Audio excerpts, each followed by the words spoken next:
우리 국민들께서 더불어민주당에 대해서 정말로 큰 기대를 가지고 압도적 다수 의석을 확보해 주셨습니다. 그런데 지금은 그 높은 기대만큼 실망으로 변질되고 있는 느낌을 제가 지울 수가 없습니다. 여러 가지 요인이 있겠지만 그 중에 한두 가지만 말씀을 드리면 제가 느끼기로는 기민함이 좀 부족하지 않느냐.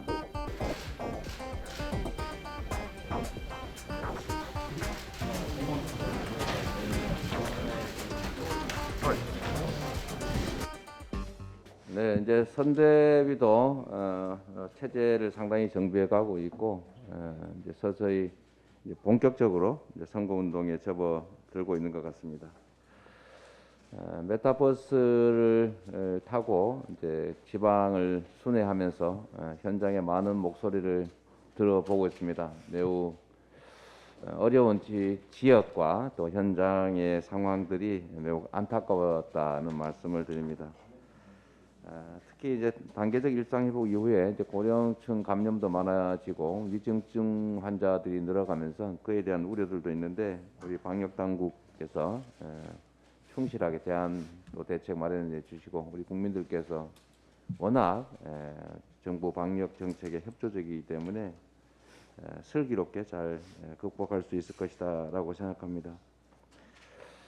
제가 지금 부울경 지역을 메타버스를 이용해서 현장의 목소리를 듣고 있는 중인데 역시 정말로 지방 소멸에 대한 우려, 또 불균형 발전 전략에 대한 비판, 또 암울한 미래에 대한 걱정들이 절실하다는 생각이 들었습니다. 부산의 스타트업 청년들 얘기를 들어보면 똑같은 얘기, 정말 일곱 여덟은 지역 소멸에 대한 이야기를 하고 인재를 구하기가 어렵다. 조금 이제 역량이 생기면 다 서울로 간다. 주된 이유는 생활 정주 요건 때문이다. 이렇게 얘기를 했습니다. 살기가 어렵다라는 것이죠. 그 점에 대해서는 지역 균형 발전 정책을 통해서 재정적이든 아니면 정책에 대한 배려든 또 지방에 대한 각별한 고려와 고민이 필요하겠다는 생각이 들었습니다. 앞으로 우리 김두관 선대위원장님을 포함해서 이제 그 지역에 여러분들이 계신데 특히 메가시티 정책 그리고 지역 균형 발전 뉴딜 또 공공기관 이전 같은 균형 발전을 위한 정책들이 확고하고 신속하게 진척될 수 있도록 노력해 주시면 좋겠습니다. 지방 순회를 하면 아무래도 이제 가장 많은 사람들이 또 모이고 또 서민들의 생활 근거지라고 할 수 있는 전통시장을 많이 가게 됩니다. 그런데 많은 분들이 정말 전혀 예상하지 못할 정도로 환대해주고 환호해주는 이면에 보면 전통시장에 대한 이제 제가 만들어서 이제 권장해서 전국화된 지역 카페 정책에 대한 호응도도 있지만 또 한편으로는 아니 이렇게 유용하고 우리 서민들한테 도움되는 지역 카페 예산을 왜 이렇게 삭감을 해서 우리한테 이렇게 절망감을 느끼게 하느냐라는 얘기들이 상당히 있습니다. 제가 어느 지역에 가면 가급적 그 해당 지역에 지역 카페를 구매해서 사용하려고 하는데 이제 올해 예산도 이미 다 떨어져 가지고 주로는 이제 온누리 상품권을 살 수밖에 없는 그런 상황들이 좀 안타깝다는 생각이 듭니다. 우리 홍남기 부총리 기재부 장관을 포함한 이 정책 결정 집행자 여러분들께서 따뜻한 방안의 책상에서 정책 결정을 하는 것이 현장에서는 정말로 멀게 느껴진다는 생각을 하고 좀 현장도 좀 찾아보고 현장의 목소리도 좀 들으면서 지금의 우리 서민 경제가 국가 경제 총량은 좋아진다고 하지만 현장에서는 얼마나 어려운지를 좀 체감해 보시기를 권유합니다. 정치가 국민들에게 더 나은 삶을 만들어 주기 위해서 존재하는데 국민이 낸 세금으로 국민이 맡긴 권한으로 이렇게 다수의 국민 서민들이 고통을 겪고 있는데 그 현장에는 감각도 없이 필요한 예산들을 삭감을 하고 이러는 것들은 좀 깊이 반성할 필요가 있겠다는 그런 생각이 듭니다. 특히 이제 청년들과 대화를 좀 요새는 많이 하고 있는데 이 청년들 목소리에 대해서 저도 사실은 최근에는 반성을 좀 합니다. 어떤 반성을 하느냐면 이게 우리는 고도성장 시기를 살아온 기성세대여서 기회가 많은 세상에서 정말로 다양한 도전을 하고 실제로 많은 성취들을 이뤄냈습니다. 그러나 청년 세대들은 이제 저성장 사회에 살게 되면서 아무래도 기회가 부족해서 경쟁이 격렬하고 또 도전보다는 정말 절망과 위기를 더 많이 느끼는 뭐 그런 시대를 살고 있습니다. 그런데 우리는 사실 청년들의 문제에 대해서 그럼 어려움이 있지라고 생각은 하지만 정말로 그들이 느끼는 고통에 대해서 공감하고 또 따뜻하게 감싸 안고 개선은 못할지언정 공감하고 들어주려는 노력이라도 절실하게 했는지에 대해서 저 자신이 사실은 최근에 좀 깊이 좀 반성되고 좀 아팠다라는 말씀드립니다.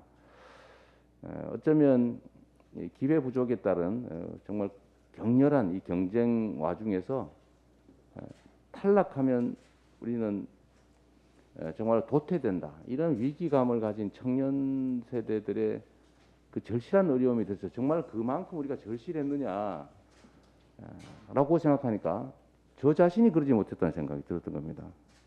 이제 을들끼리 사회적 약자인 청년들끼리 경쟁을 하고 또 갖가지 이름으로 마치 오징어 게임 속 한 장면처럼 편을 나눠서 누군가가 정말 제거돼야 내가 살아남을 수 있다는 식으로 뭐 극한 투쟁이 벌어지는 현장에서 아무도 내 얘기 들어주지도 않는다. 괴로운 것도 힘든 일인데 외롭다. 나 버려진 거 아니냐.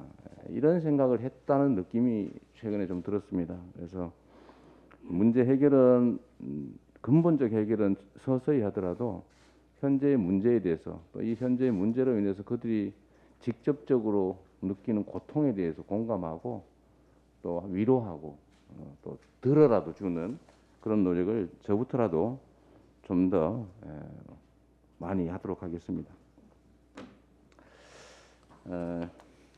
지금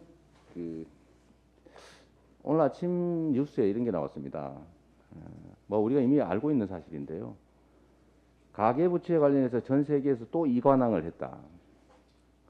첫째는 가장 높은 가계부채율, 두 번째는 가장 빠른 가계부채 증가율, 또 기록을 갱신했다고 합니다. 전체 경제는 좋아진다고 해서 초과세수까지 발생하지만 우리 서민 가계는 계속 빚이 늘고 전 세계에서 빚이 가장 많고 그런 어려움을 겪고 있습니다. 전 세계에서 코로나19를 맞이해서 GDP 대비 국민 지원금 규모를 따지면 지금까지 1.3%여서 다른 나라 보통 주요 국가의 10분의 1 정도에 불과합니다. 당연히 어려운 상황에서 경제는 나쁘고 또 소비는 해야 되고 빚이 늘어날 수밖에 없는 거죠. 이 문제에 대해서 우리 정치권이 정쟁에 빠져서 국민들의 삶을 돌보지 않는다는 비난을 듣지 않아야 된다고 생각합니다. 그래서 제가 제안을 하나 드리겠습니다. 윤석열 후보께서 수락연설할 때 이렇게 얘기를 했다고 합니다. 진보 보수 대한민국 따로 있을 수 없다. 국민 통합의 나라 만들자. 취임 후에 100일 안에 50조 원을 투자해서 자영업자 손실 보상하겠다. 이렇게 말씀하셨다고 합니다. 내년보다 지금이 더 급하고 더 중요합니다. 그래서 내년으로 미루지 말고 지금 재원 대책을 포함해서 지금 당장 어려운 소상공인 지원하고 또 소상공인의 매출을 늘려줄 수 있는 소비 쿠폰을 전 국민에게 공평하게 지급해서 가계소득도 지원하는 그런 정책들에 대해서 당대당 협의를 좀 해주시길 바랍니다. 그리고 내년에 해야 될 일이라면 올해 안 할 이유가 없고 내년에 50조 원을 마련한다고 해도 어차피 올해 예산 편성이 된 후에 추경으로 마련해야 되기 때문에 아마 분명히 재원 대책을 가지고 말씀하셨을 것으로 추측이 됩니다. 그렇다면 내년 추경에 마련할 예산을 이번 본 예산 과정에서 마련하지 못할 이유가 없습니다. 그래서 이 문제에 대해서 국민을 내가 당선되면 해주겠다고 속여서 자신의 목적을 이루려는 것이 아니라면 지금 단계에서 충분히 협의해 주시도록 요청드립니다. 그리고 제가 저 사전 회의에서 잠깐 말씀드렸습니다만 우리 국민들께서 더불어민주당에 대해서 정말로 큰 기대를 가지고 압도적 다수 의석을 확보해 주셨습니다. 그런데 지금은 그 높은 기대만큼 실망으로 변질되고 있는 느낌을 제가 지울 수가 없습니다. 여러 가지 요인이 있겠지만 그 중에 한두 가지만 말씀을 드리면 제가 느끼기로는 기민함이 좀 부족하지 않느냐.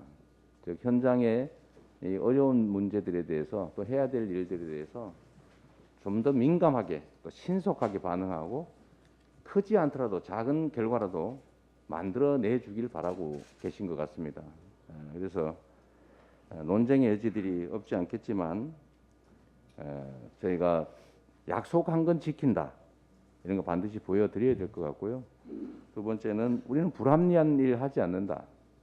그래서 제가 전에 위성정당은 뭐 단기적인 이익이 될지 모르지만 장기적으로는 손실이 되는 정말 민주주의 체제에 왜곡을 가져올 수 있는 거기 때문에 안 하는 게 좋겠다는 의견도 말씀드렸습니다만 저는 이번 기회에 시간이 많이 남아 있다고 미루지 말고 이번 기회에 정치개혁 특위에서 우리가 주도해서 이런 위성정당은 불가능하도록 소수 정당들도 상응하는 자기 의사를 표출할 수 있는 기회를 부여하는 게 좋겠다는 생각이 들고요.